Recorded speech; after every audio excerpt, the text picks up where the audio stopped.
Imagine walking through the heart of Ulm, Germany, and suddenly, there it is.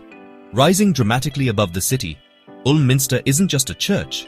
It's a masterpiece of Gothic ambition, a soaring testament to human ingenuity. Construction began in 1377, right in the middle of Europe's medieval heyday. The city wanted a church within its walls, launching a centuries-long project led by visionaries like Heinrich Paler and Ulrich Ensingen.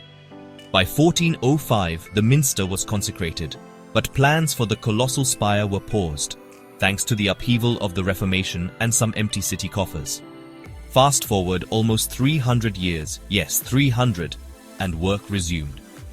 Gothic flying buttresses were added, and finally, in 1890, the main spire was completed, snatching the world's tallest church crown from Cologne Cathedral.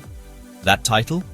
Ulm Minster still holds it today, with a dizzying spire reaching 161.53 meters. Inside, you'll find carved choir stalls by the Serlin family, a mind-blowing organ with 8,000 pipes, and stained glass that floods the nave with color. Want a challenge? Climb all 768 steps up the spire. I promise the panoramic views, Alps included on a clear day, are absolutely worth it. Here's a fun twist. Above the tower, there's a statue of what looks like a dove, but locals call it the Ulm Sparrow, celebrating a quirky legend about teamwork and a very creative way to move a beam. The Minster survived World War II virtually unscathed, and ongoing restoration keeps it shining. Entrance is free, but the tower climb is a few euros. And trust me, April to September is the best time to visit.